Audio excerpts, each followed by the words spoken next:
اب آئی ہے وہ آیت اصل میں کانٹے دار آیت جو ہے، جو عورتوں کے حلق سے بہت مشکل سے اترتی ہے، کانٹا بن کر اٹک جاتی ہے۔ الرجال قوامون علی النساء، یہ تمہید تھی ساری، ایک سورہ بقرہ میں تمہید آ چکی تھی، علیہن لہن مثل الذی علیہن بالمعروف وللرجال علیہن درجہ، یہ کہہ کے بات چھوڑ دی۔ آگے آئے لا تتمنوا ما فضل اللہ بعضهم علی بعض، اور مزید اس کے لیے ذہنی جو ہے تیاری کر دی۔ اب آ رہی ہے وہ چیز جو چبھنے والی چیز ہے۔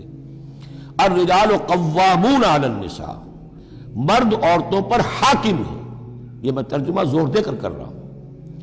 یہ قامہ جو ہے، قامہ جب علا کے ساتھ آئے گا تو کچھ اور معنی ہوں گے، قامہ بے کے ساتھ آئے گا کچھ اور معنی ہوں گے۔ قامہ بے کسی شے کو قائم کرنا، کونوا قوامین بالقسط، اسی سورہ مبارکہ میں یاد آ جائے گی، کونوا قوامین بالقسط، عدل کو قائم کرنے والے بن کر کھڑے ہو جاؤ۔ قامہ علا، کسی کے اوپر، سر پر مسلط ہونا، یہ ہے گویا کہ ایک درجہ حاکمیت ہے۔ گھر کے ادارے میں حاکم ہونے کی حیثیت مرد کو حاصل ہے۔ سربراہ خاندان جو ہے وہ مرد ہے، عورت نہیں ہے۔ عورت کو بہرحال اس کے ساتھ ایک وزیر کی حیثیت سے کام کرنا ہے، یہ ہے اس کا اصل رول۔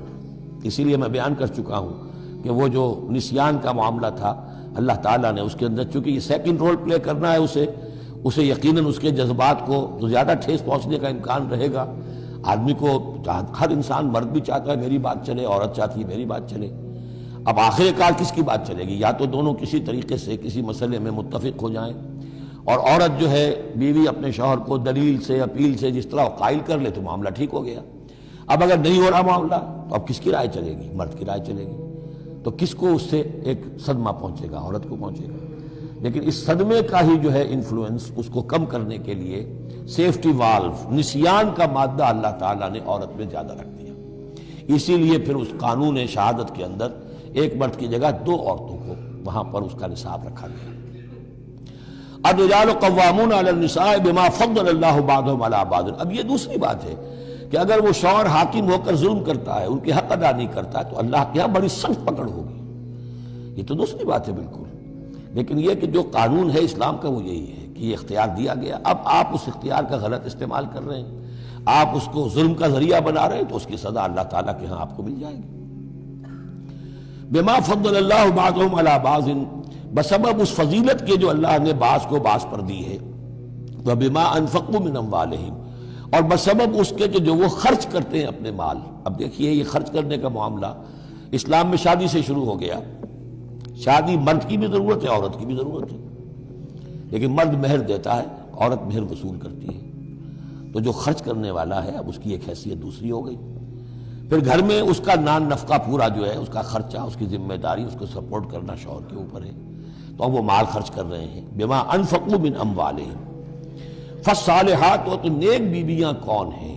جو کہ ایک یوں سمجھیے قرآن کے نزدیک ایک عورت کا جو اچھا کردار ہونا چاہیے، ایک خاتون خانہ کی جو بہترین روش ہونی چاہیے، وہ یہاں 3 الفاظ میں آئی ہے۔ فالصالحات، نیک بیویاں، قانتات، ایک تو فرما بردار ہوتی ہیں، شوہروں کی فرما بردار۔ حافظات للغیب، غیب میں حفاظت کرنے والیاں، یعنی ظاہر بات ہے کہ مال ہے کسی کا تو گھر میں ہے، وہ تو کام پہ چلا گیا ہے، اب وہ کس کی حفاظت میں ہے؟ بیوی کی حفاظت میں ہے۔ اسی طرح اب بیوی کی جو عصمت ہے وہ در حقیقت مرد کی عزت ہے، اب وہ اس کی عزت کی حفاظت کرے اس کی غیر موجودگی میں۔ اسی طرح مرد کے راز ہوتے ہیں، سب سے زیادہ بڑھ کر جو ہے رازدان وہ تو بیوی ہوتی ہے۔ تو 3 اعتبارات سے حافظات للغیب، حافظات للغیب، غیب میں حفاظت کرنے والیاں، حفاظت کرنے والیاں شوہر کے مال کی، شوہر کے رازوں کی، اور شوہر کی عزت کی۔ بما حفظ اللہ، اللہ کی حفاظت سے، حفاظت ہے تو اللہ کی، لیکن جیسے رازق اللہ ہے لیکن کام تو انسان کو کرنا پڑتا ہے، رزق کمانا پڑتا ہے۔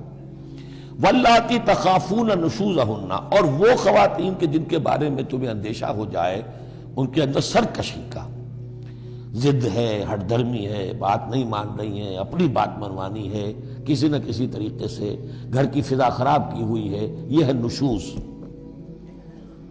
ذہناً تسلیم نہ کرنا کہ میری حیثیت جو ہے وہ بہرحال شوہر کے تابع دار کی ہے، اس کو اگر تسلیم نہیں کریں گے تو ظاہر بات ہے فرکشن ہوگی، اور فرکشن جو ہے اس کے نتیجے کے اندر وہ گھر کے اندر جو ہے وہ ایک فساد پیدا ہوگا۔ واللاتی تخافون نشوزہن فعظوہن، تو ان کو پہلے تو نصیحت کرو، واہجروہن فی المضاجع، دوسرے تنبیہ کے طور پر ان سے تعلق اپنے بستر علیحدہ کر لو، اور ان کے ساتھ وہ تعلق زد و شو جو ہے کچھ عرصے کے لیے بند کر دو۔ وَاضْرِبُوهُنَّ، اس پر بھی ٹھیک نہ ہو تو انہیں مارنے کی بھی اجازت ہے۔ اس میں حضور نے جو روکا ہے وہ یہ ہے کہ چہرے پر نہ مارا جائے، اور کوئی ایسی مار نہ ہو جس کا مستقل نشان جسم پر پڑے۔